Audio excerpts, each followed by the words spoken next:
신앙생활을 해가면서 목사이기 전에 한 성도로서 가장 어려운 것이 있다면 흔들리지 않는 믿음이라는 것이 도대체 뭔가. 늘 예배 속에서 반석 위에 세워지는 신앙을 많이 들었는데 나는 과연 그 반석 위에 서 있는가?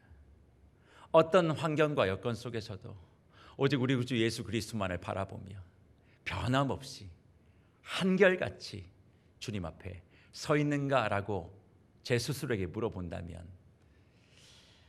딱 그렇다라고 이야기하기 쉽지 않은 것을 전 솔직하게 고백할 수 있을 것이다 생각합니다. 우리 성도님들은 어떠십니까? 반석 위에 서 계십니까? 그렇게 많이 들었는데 그렇게 해야 된다라고 이야기를 들었고 배웠고 익혔음에도 불구하고 지난 한 주 시간들을 돌아보시면 순간순간 내 삶 가운데 닥쳐오는 그 문제 앞에서 흔들림 없이 그 믿음을 견고하게 가지고 계신다 하실 수 있겠습니까?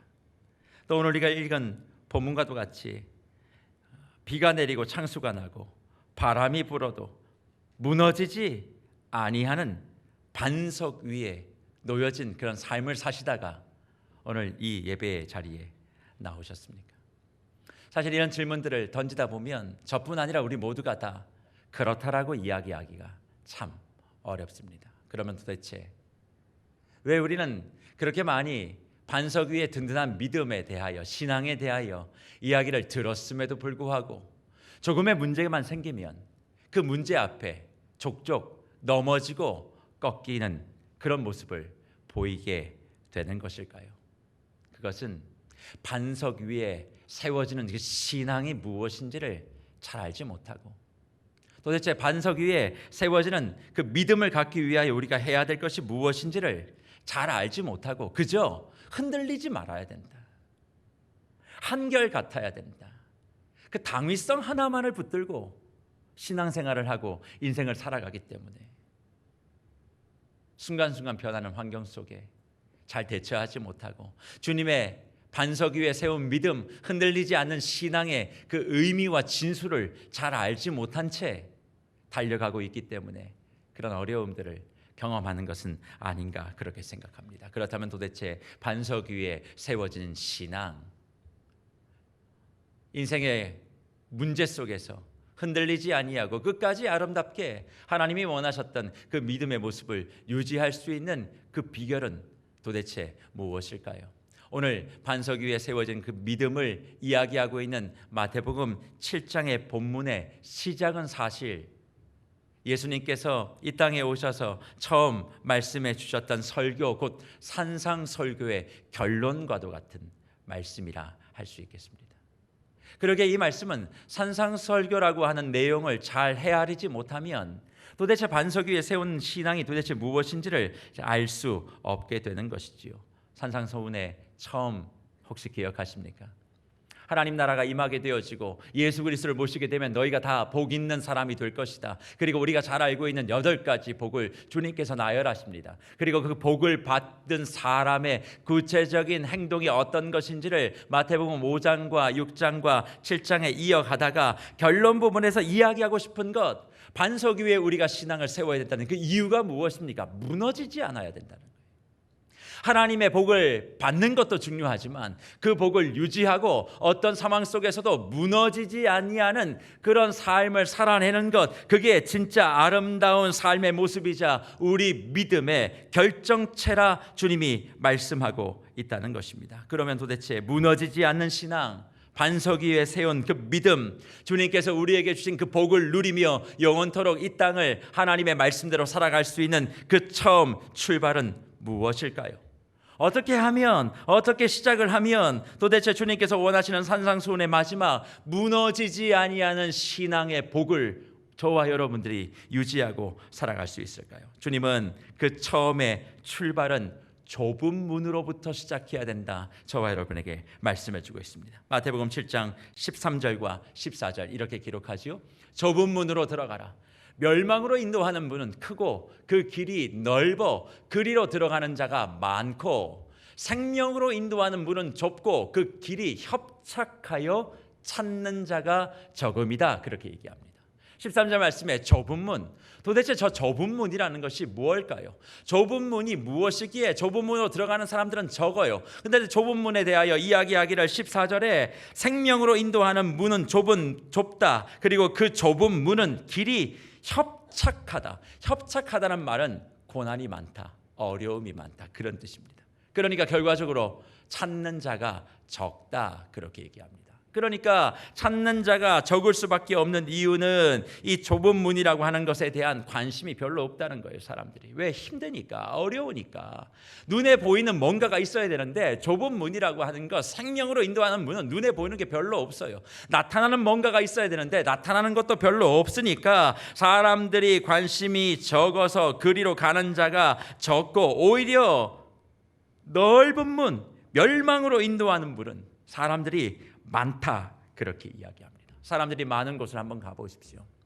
눈이 번쩍이는 것들이 많이 펼쳐질 때 사람들은 거기에 많이 몰리는 것 아니겠습니까? 그런데 오늘 예수님은 이렇게 말씀하세요. 사람들이 많이 몰린다고 그게 생명의 길이 아니다.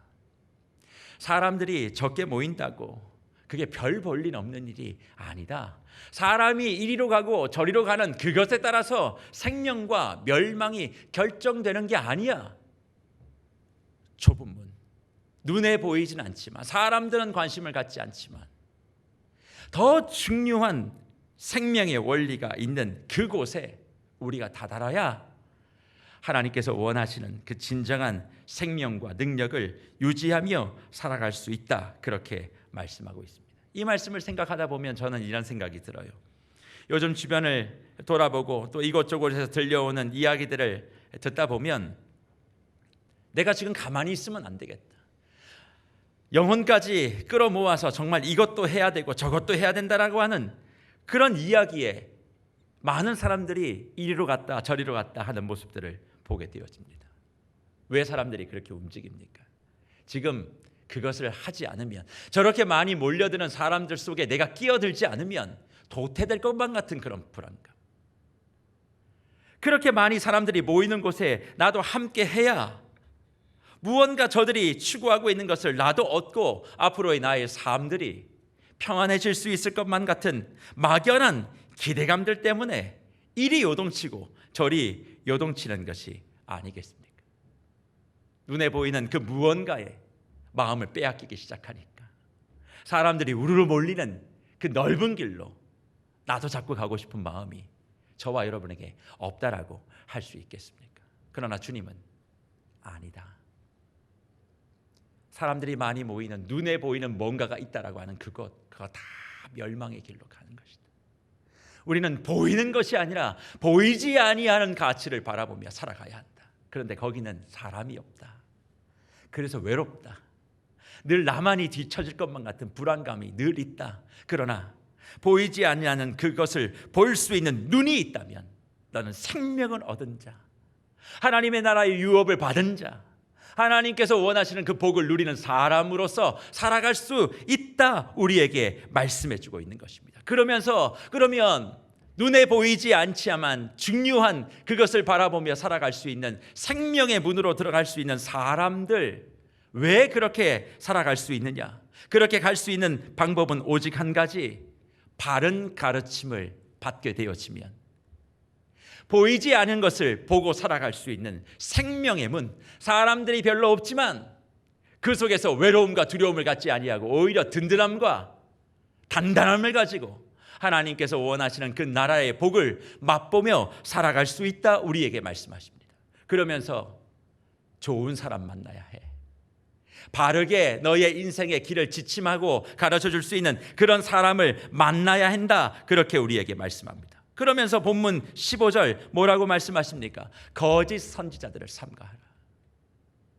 양의 옷을 입고 너희에게 나오나 속에는 노략질하는 일이라 그렇게 말씀하십니다.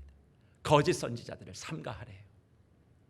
거짓 선지자를 만나면 넓은 길로 가는 것처럼 보이지만 다 멸망의 길이다. 왜? 거짓 선지자들은 양의 옷을 입고 있지만 결국 노략질하는 일이라고 그렇게 이야기합니다. 여기서 말하는 거짓 선지자가 퓨스도 프로페테스라고 하는 말인데, 이게 신약 성경에서는 늘 거짓 그리스도 교사 선지자, 예언자 뭐 이런 걸 이야기해요. 그런데 이런 사람들의 특징이 한 가지 있습니다. 공통점이 한 가지 있어요. 그건 뭐냐면 이 사람들은 하나님의 말씀을 기초로 해서 무언가를 가르치지 않습니다. 하나님의 말씀, 기록된 말씀, 생명의 말씀을 가지고 무언가를 얘기하는 것이 아니라 자신의 생각과 감정을 따라서 예언하기도 하고 또 무언가를 가르쳐줘서 누군가를 선동해서 내가 필요한 것을 얻기 위해 가르치는 사람이기에 성경은 그 사람을 노략질하는 일이라 그렇게 말씀해요.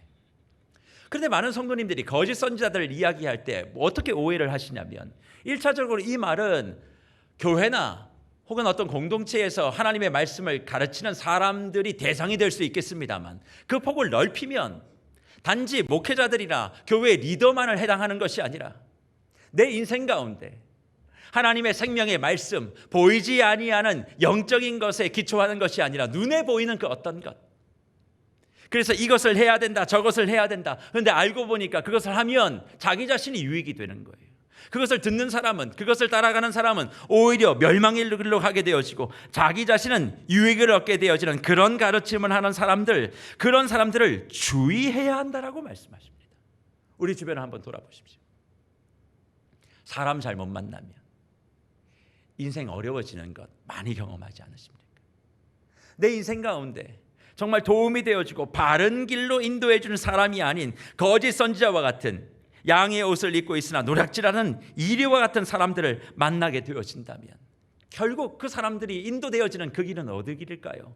넓은 길, 사람이 많이 모이는 길, 그러나 패망하는 길.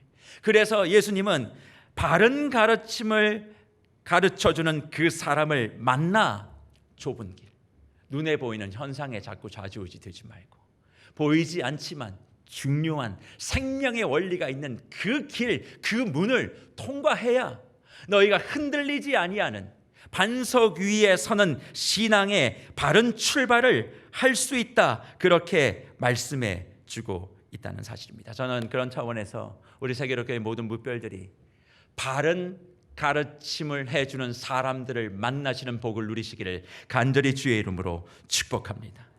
바른 하나님의 말씀, 바른 하나님의 생각, 단지 눈에 보이는 현상이 지금 당장 드러나지 않는다 할지라도 하나님이 내 삶 가운데 원하시고 바라시는 그 일들을 향해 한 걸음 두 걸음 걸어갈 수 있는 그곳을 향하여 방향을 제시해 줄 수 있는 그런 사람을 만날 때, 또 그런 사람을 만나 그런 길을 걸어가게 되어질 때 내 주변에 사람들이 별로 없어도 넓은 길로 가는 사람들을 바라보며 와, 저기는 사람이 많아, 나는 어떻게 하지? 그런 불안감에 쌓여지지 아니하고 힘있게 승리하며 하나님의 복을 누릴 수 있다, 그렇게 말씀하시는 겁니다. 그러면서 너희에게 정말 바른 가르침을 가르쳐주는 사람들이 있다면 그 사람들이 진짜 바른 가르침을 가르쳐주는지 너희가 알아낼 수 있는 방법이 한 가지 있다. 그게 뭐냐? 열매로 그 사람을 한번 봐라. 열매 신앙을 가지고 한번 그것을 보라, 그렇게 이야기합니다. 그래서 거짓 선지자를 조심하라 이야기하며 이어 16절 말씀에 예수님께서 이와 같이 말씀하시는 것 아니겠습니까? 그들의 열매로 그들을 알지니 가시나무에서 포도를 또는 엉겅퀴에서 무화과를 따겠느냐, 그렇게 말씀합니다. 나무의 열매를 보면 그 나무를 알지 않느냐? 그 양분이 뿌리수를 통해서 공급되어지고 그 양분을 머금고 열매를 맺기 위해 어느 정도 시간이 지나게 되어지면 그 열매를 가지고 그 나무를 알게 되듯이, 만약 그 사람이 예수 그리스도의 뿌리를 내려서 예수 그리스도 안에 말씀의 양분을 먹고 너에게 생명의 길을 지침하는 열매를 맺어 보여준다면 그 사람을 따라가는 것이 옳다. 허나 거짓 선지자들은 그런 열매를 내놓지 않는다. 왜? 그들은 뿌리가 주님께 있다 있지 않기 때문이라, 그렇게 말합니다. 그러니 거짓 선지자들, 주님과 함께 잇대어지지 아니하고 주님의 말씀을 머금고 맺어진 열매가 아니기에 거짓 선지자들이 하나님의 사람들에게 다 펼쳐놓는 열매란 다른 것이 아니라 성공의 열매, 부의 열매, 건강의 열매, 행복의 열매, 눈에 보이는 그런 열매들, 그런 열매를 맺으라고, 그런 열매를 맺기 위해 무언가를 내어놓으라고 그렇게 이야기하고 가르친다는 것입니다.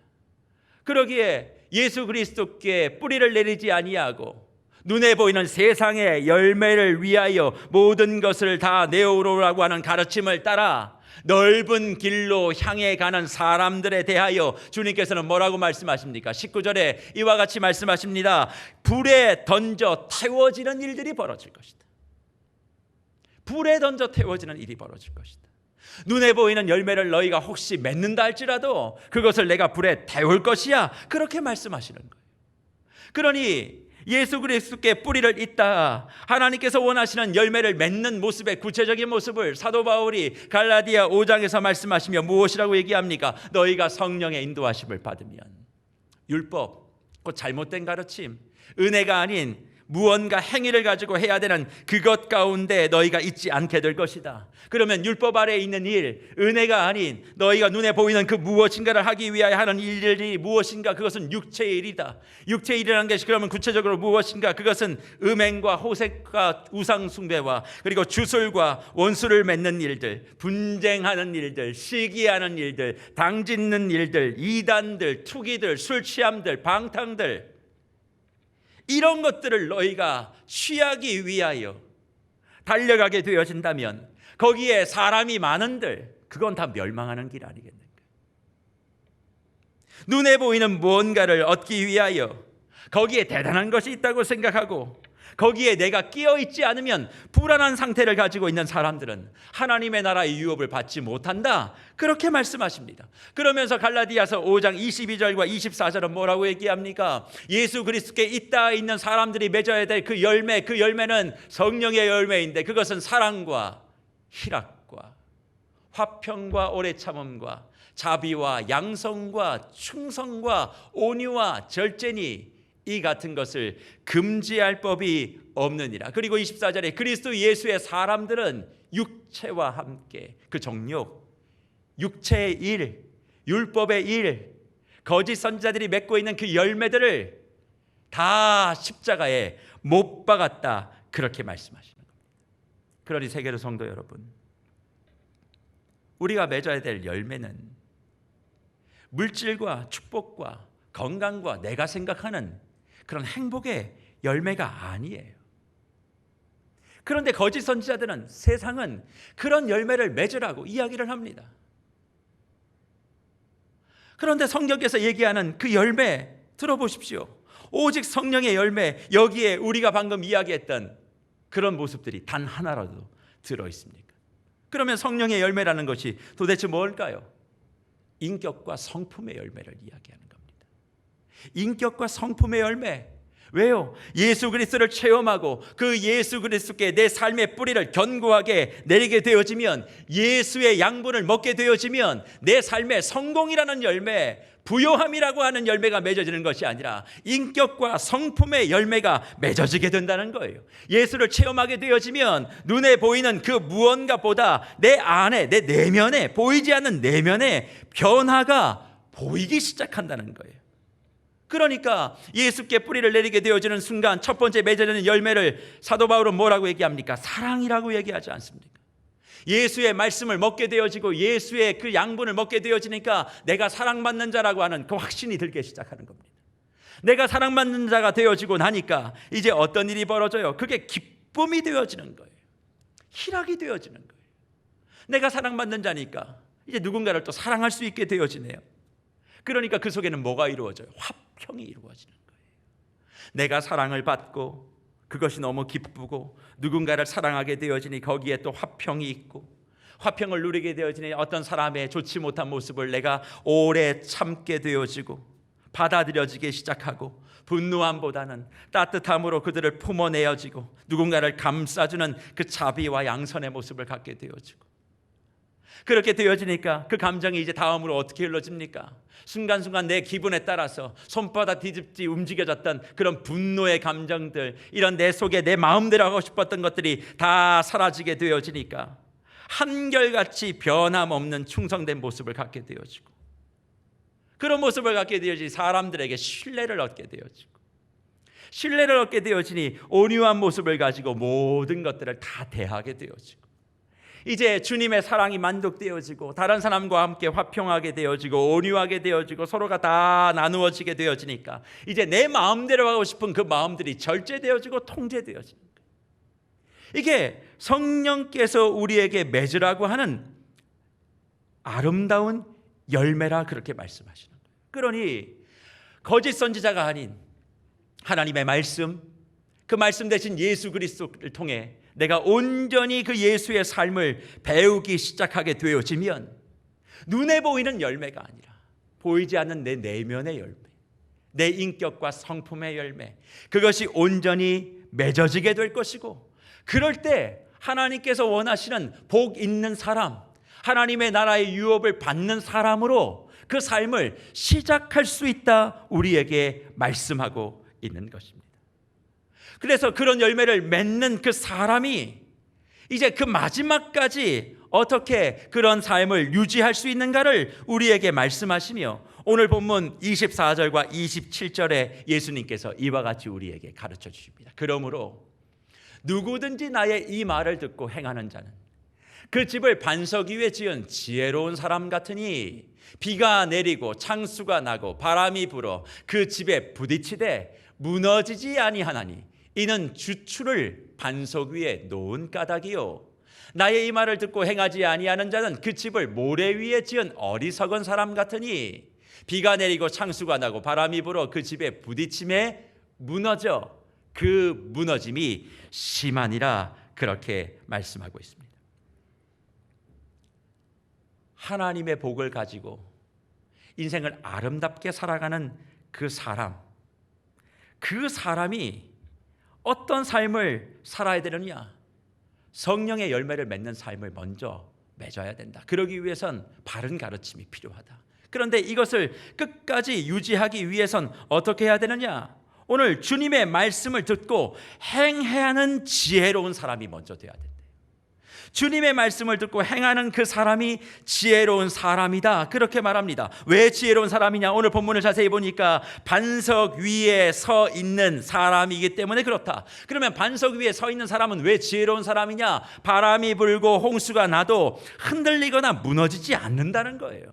그러니까 지혜로운 사람은 단지 면민한 사람이 아니라 어려움이 닥쳐올 때 흔들리지 아니하고 나의 신앙과 내 삶의 터전을 굳건하게 지키는 사람이라 그렇게 말씀하십니다. 그런데 그 반석 위에 서 있는 사람, 지혜로운 사람과 반대로 모래 위에 지은 사람, 어리석은 사람이 등장합니다. 그런데 그 사람과 차이가 한 가지 있어요. 뭐냐? 말을 듣는 것은 똑같아요. 예수님의 말씀을 듣는 것은 다 똑같았어요. 말씀을 들었을 때는 은혜도 있었을 거고 감동도 있었을 거고 무언가 내가 해야 될 것이라고 하는 그런 생각들도 다 있었을 것입니다. 그런데 그 사람은 무너짐이 심했어요. 왜요? 말을 듣고도 행하지 않았기 때문에 그렇다 그렇게 말합니다. 그렇다면 저는 우리 성도님들께 이걸 묻고 싶어요. 도대체 주님의 말씀을 듣고 행한다는 것과 행하지 않는다는 것은 뭘까요? 무엇을 행하면 반석 위에 내가 서 있는 것이고 무엇을 행하지 않으면 모래 위에 서 있는 사람처럼 무너지는 것이다 그렇게 말씀할까요? 많은 사람들은 행함을 이야기할 때 내가 주님 앞에 나와서 무언가를 섬기고 예배하고 희생하는 것을 먼저 떠올립니다. 그래서 교회에서 많이 가르치기를 행하는 믿음, 무언가 좀 하십시오, 행동하십시오, 무언가 액션을 좀 해보십시오, 그런 것들을 먼저 마음속에 담습니다. 저는 그것도 맞는 말이라고 생각해요. 하나님께서 무언가 말씀 주셨을 때 내가 구체적으로 그것을 이루어내는 그 행함이 있는 믿음, 야고보서에서 이야기하고 있는 그 행함이 있는 살아있는 믿음, 그것을 분명히 이야기하고 있습니다. 허나 오늘 본문 말씀을 가만히 다시 한번 묵상해 본다면 이런 것 아니겠습니까? 지금 반석 위에 서 있고 모래 위에 서 있는 이 집이 반석 위에 서 있었다, 모래 위에 서 있었다를 언제 알 수 있었을까요?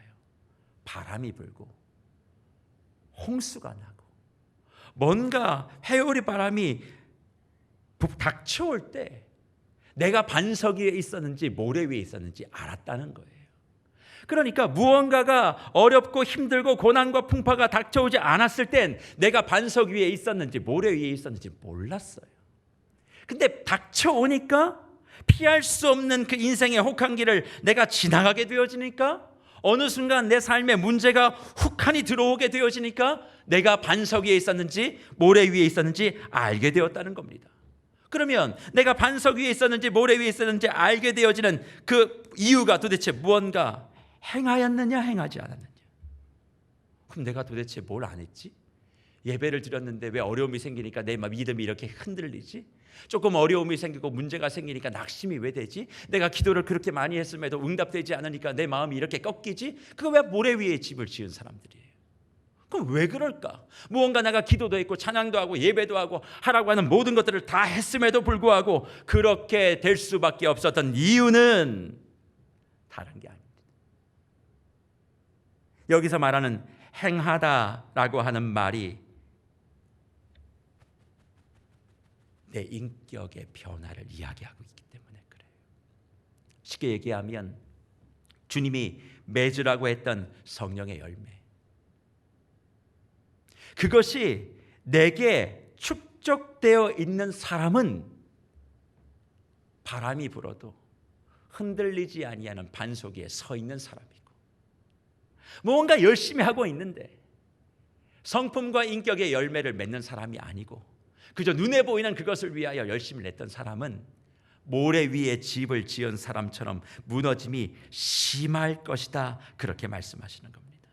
그러니 세계로 묵별 여러분, 믿음이란 주의 복을 누리고 하나님 나라의 유업을 경험하는 사람이 경험하게 되어지는 그 복 있는 사람의 신앙이란 내가 변화되어지는 것이 핵심입니다. 예수를 믿는다는 것이 내가 원하고 바라는 그 무언가를 얻는 것이 목적이 아니라 내 인격이, 내 성품이 변화되는 거예요. 신앙이 우리에게 필요한 이유는 그래서요, 본질적인 내 성품이 변화가 되어져서 변화된 내 성품과 인격을 가지고 세상을 바라보며 내게 달려들고 있는 그 문제를 해석하는 것이 바로 신앙인 줄 믿으시길 바랍니다. 어떤 인생의 불확실성 가운데서도 흔들리지 않는 건 문제를 바라보는 내 시각이 달라지는 거예요. 그 상황을 대하는 내 인격과 성품이 변화되는 겁니다. 힘들고 어려운 상황 가운데서 내가 한 것을 이야기한 것이 아니라 주님의 심정을 머금고, 이건 이런 이유가 있겠어, 저건 저런 이유가 있는 것이지, 그런 관점을 가지고 그 문제를 바라보게 되어지니 고난의 바람이 불어와도 내가 흔들릴 이유가 없구나. 여긴 하나님의 의미가 다 있는 거지. 이걸 감내할 수 있는 내 인격과 성품이 다 준비가 되어 있으니까 그걸 그냥 흡수해버리는 거예요. 근데 흡수가 안 되는 사람은 어떻게 됩니까? 내가 했는데 왜 안 되냐, 저 사람 때문에 저런 거다, 이 사람 때문에 이런 것이다. 불평과 불만을 주님 앞에, 사람 앞에, 내 주변에 다 쏟아내게 되어지니까 열심을 가지고 예배하고 기도하고 신앙생활을 한다고 하는데 결국엔 모래 위에서 흔들리는 것을 넘어 무너짐이 심하게 된다라고 주님 말씀하고 있는 것 아니겠습니까? 그러기에 저와 여러분이 예수 그리스도께 있는 예수 그리스도께 뿌리를 내리고 살아가는 사람들이라면 반석 위에 세워진 신앙 다른 거 아니에요. 내 인격이 예수 믿기 전과 후가 완전히 달라야만 합니다. 왜요? 예수 그리스도를 날마다 내가 먹고 마시는데 어떻게 예수의 생각과 예수의 말이 나오지 않을 수 있겠습니까? 예수님과 늘 내가 동행하고 있는데 어떻게 예수 그리스도와 동행하는 사람다움이 내 인격과 성품과 내 말을 통하여 나오지 않겠습니까? 예수를 위하여 기도하고 예수를 위하여 섬긴다라고 말하고 있으면서도 그의 표정과 그의 말과 그의 행동이 예수와 전혀 상관없는 인격이라면 주님은 말씀하시는 거예요. 지금은 모르지? 바람 한번 불어봐. 모래 위에 서 있는 사람인 걸 네가 알게 될 거예요. 그러니 바람 불기 전에 주님께서 우리에게 원하시는 것이 뭡니까? 반석 위에 세우는 신앙이 되기 위하여 네가 무언가 열심을 가지고 하라는 것이 아니라 예수 그리스도와 함께 너의 성품이 달라져야 한다. 너의 생각이 달라져야 된다. 너의 판단이 달라져야 한다. 그게 주님이 원하시는 열매 맺는 삶이고 그것이 주님의 복을 누리는 삶이며 하나님의 나라의 유업을 가지고 살아가는 축복된 인생이라 그렇게 말씀하시는 거예요. 그런데 여기에는 사람들이 모이지 않습니다. 왜요? 보이지 않기 때문에.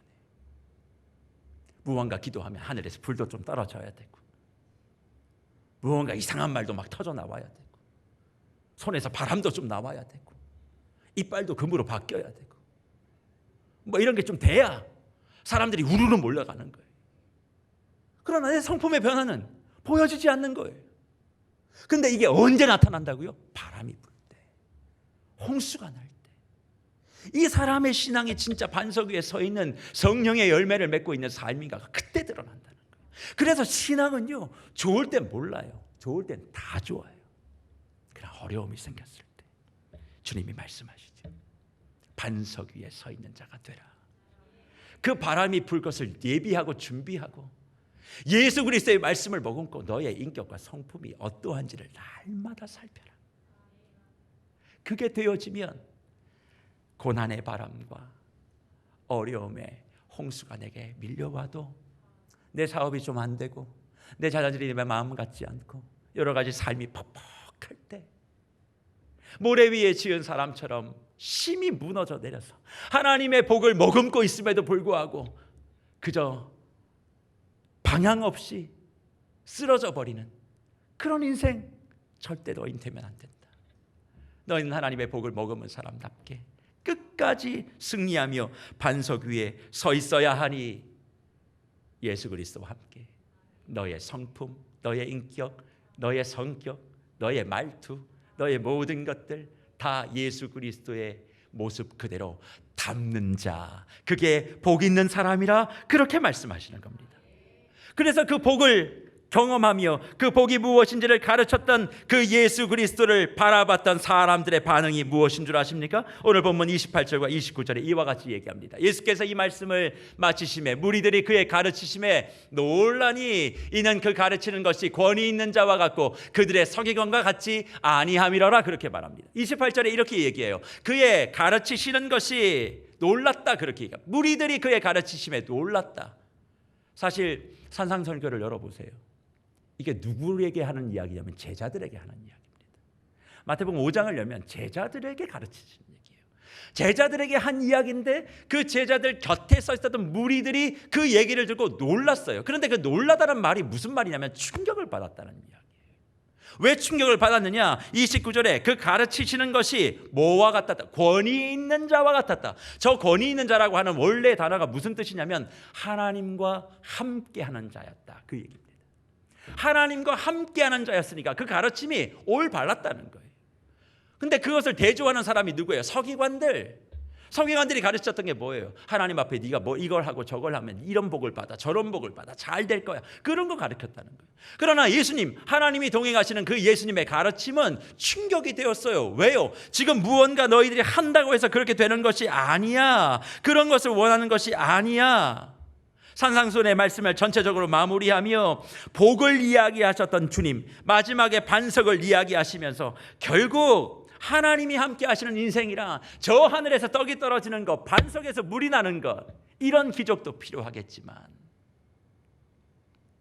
하나님의 말씀을 바르게 배워 그 예수 그리스도를 따라가는 온전한 신앙은 내 성품과 인격이 달라지는 것이구나. 다른 환경을 변화시키는 것이 기적과 신앙이 아니라 내가 달라지는 것이구나. 내가 변화되지 않고선 하나님의 복을 소유할 수 없구나. 내가 변화되지 아니하고 그 복을 달라고 외쳤던 것 다 잘못됐던 거구나. 예수님과 함께 살아가며 내가 먼저 변화되어 하나님의 복과 하나님의 사역을 감당할 수 있는 사람이 먼저 되어져야 인생의 수많은 풍랑을 내가 이겨낼 수 있구나. 그게 반석 위에 서 있는 삶이구나. 그것을 무리들이 알고 충격을 받았다는 거예요. 저는 오늘 이 말씀을 듣고 있는 저와 여러분에게 이 말씀이 충격이 되기를 소망합니다. 단지 내가 기도하여 이것이 응답받고 저것이 응답받는 것이 하나님이 우리에게 허락하신 복 있는 사람의 모습이 아니에요. 그건 하나님의 때야 하나님이 주실 거예요. 자녀의 필요한 걸 때마다 공급하는 건 부모입니다. 얘기하지 않아도 줄 아는 게 부모예요. 우리 하나님 그런 분이세요. 그러면 하나님이 지금 우리에게 원하시는 것은 뭘까요? 예수로 말미암아 너의 성품이 좀 달라지는 것. 사랑이 부족하면 사랑으로 채워지는 것, 온유가 부족하면 온유로 채워지는 것, 감정이 뒤죽박죽되면 절제하고 충성하고, 예수님 때문에, 나와 동행하시는 그 예수님 때문에 내가 그런 삶을 살아가게 되어지는 것, 그것이 되어지게 되기만 하면 아무리 우리가 힘들고 어려운 시간들을 지나간다 할지라도 반석 위에 집을 지은 사람으로 복 있는 사람다움 유지하며 인생의 끝까지 그 아름다움을 유지할 수 있다, 그렇게 말씀하고 있는 것이죠. 행하는 믿음이 그래서 내 열심이 아니에요. 행하는 믿음이란 그저 주님이 말씀하시는 그 인격의 열매를 나타내도록 하고, 보이지 않지만 이를 위하여 말씀으로 기도로 나를 늘 다지고 내 주변에 예수 그리스도의 모습과 성품을 가지고 가정을, 공동체원을 다 대하여 살아가는 것, 그럴 때 주님께서 그 사람을 책임져 주시겠다 약속해 주신 것입니다. 저는 우리 세계로교회가 이런 아름다운 믿음을 견지하시는 모든 주의 권속들이 되기를 간절히 축복합니다. 그런 차원에서 저희 교회는 다음 주부터 순장반을 개강합니다. 80분의 순장님들 주일 오후 3시에 이 자리에 모여서 목사님 저와 함께 하나님의 말씀을 배웁니다. 하나님의 말씀을 배운다는 게 뭘까요? 하나님의 지식을, 성경에 대한 지식을 제가 여러분들에게 가르치는 시간 아닙니다. 순장님들, 영혼을 붙잡아야 되는 순장님들이 지식으로 채워지는 것도 중요하겠지만 지식이 모든 게 아니라 예수 그리스도의 말씀에 잇대어 들고 그 말씀으로 말미암아 80분의 순장님들의 성품과 인격이 예수 그리스도를 닮아내는 것, 그렇게 되어질 때에 순원들의 여러 가지 많은 상황들, 풍랑 속에 있는 이들에게 흔들리지 아니하는 든든한 주추로서의 역할을 감당하기 위하여 우리가 순장반으로 모이는 것입니다. 우리가 사모를 시작하면서 큐티를 왜 합니까? 하나님의 말씀을 늘 묵상하고 그것을 암송하며 무언가 성경적 지식을 많이 하자고 그 큐티를 한다라고 생각하십니까? 아니에요. 매일마다 그 말씀을 머금어 하나님이 내 속에 심어내시고자 하시는 인격과 성품의 열매, 거짓 선제를 쫓아다니는 세상의 모든 열매를 다 제하고 주님의 말씀대로 내 삶 가운데 만들어지는 그 성령의 열매를 맺어짐으로 향방 없이 우리의 앞길을 가로막고 있는 인생의 외로운 길들 속에서 하나님의 나라의 유업을 받는 사람다움을 유지하기 위하여 우리가 하나님의 말씀을 매일마다 묵상하자, 그렇게 말씀하고 있는 것이 아니겠습니까? 왜요? 그렇게 하지 않으면 결국 시간마다 나에게 다가오는 그 문제와 고통 앞에 우리는 속수무책으로 넘어질 수밖에 없기 때문에 그렇다는 것입니다. 그러기에 이 예배에 함께 하시는 순장님들이 계신다면 마음을 모으셔야 돼요. 다음 주일날 순장반, 이제 주일 예배도 복잡하고 또 3시부터 또 하면 한 5시까지 또 할 텐데 나 어떡하나? 아니에요. 내 인격을 변화시키는 시간. 그래서 내게 맡겨주신 영혼을 노략질하는 일이가 아니라 세워내는 하나님의 사람으로서 내가 준비되는 시간. 이게 순장님들만 허락되는 거예요? 아니에요. 큐티 하시는 모든 성도님들 똑같아요. 그 말씀을 매일 먹는 거예요. 봐도 모르겠습니다. 목사님 읽어도 모르겠습니다. 괜찮아요. 오늘 읽고 내일 읽으면 다 알게 되어 있어요. 그거 1년만 해보고 2년만 해보고 3년만 해보고 10년만 해보세요. 안 될 게 뭐가 있어요. 하나님 말씀을 읽으면서 내 앞길에 무슨 전보듯이 방향을 잡는 것이 아니라 말씀을 통해 내가 다듬어지는 거예요. 다듬어진 나를 통해 주의 복은 흘러가는 거예요. 그래서 변화된 나로 인하여 내가 관계하고 있는 모든 일이 반석 위에 함께 서고 외풍이 불어도 주님 앞에 감사할 것이 많은 그런 삶을 살기 위하여 몸된 교회는 3월부터 전 무별과 샛별들이 이 큐티에 집중해보자 하는 것 아니겠습니까? 우리의 신앙과 믿음은 세상이 얘기하는, 세상에서 말하고 있는 좋은 것, 화려한 것, 소위 말하면 웰빙의 열매를 맺는 것이 아닙니다. 보세요.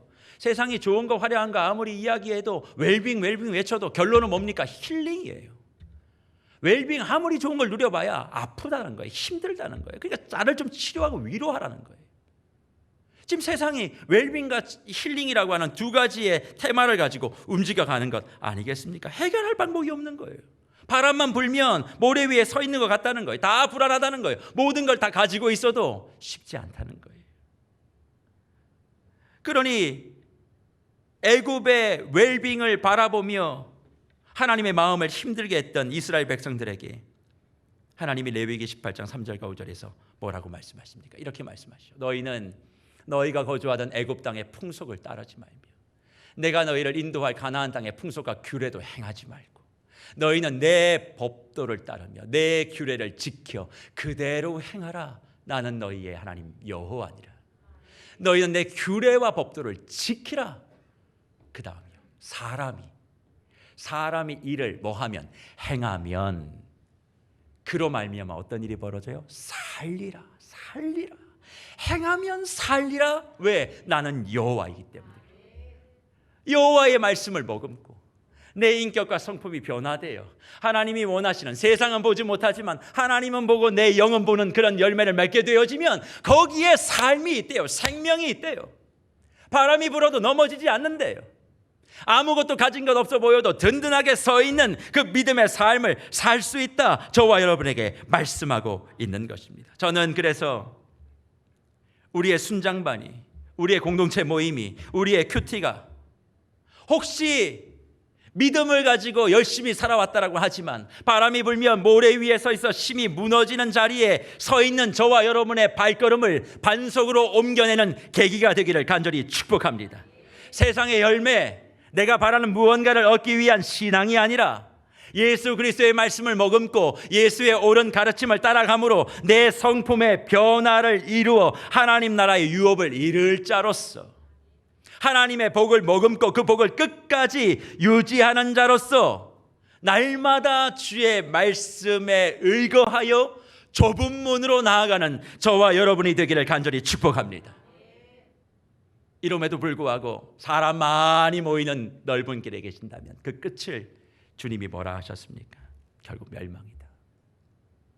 이것은 저와 여러분 어느 누구에도 예외 없는 말씀인 줄을 알고 우리가 가야 될 아름다운 신앙과 인생, 그 길 위에 권위의 말씀자이신 예수 그리스도의 말씀을 가까이 기꺼이 받아들이셔서 그 말씀 앞에 내 고집, 내 생각 모래와 같이 다 갈아엎어버리시고 갈아진 그 모래 위에 인격과 성품의 변화의 열매로 반석을 세우셔서 우리에게 다가오는 불안과 염려와 어려움들 앞에서도 흔들림 없이 주님과 함께 동행하시는 저와 모든 주의 권속들 되시기를 간절히 주의 이름으로 축복합니다.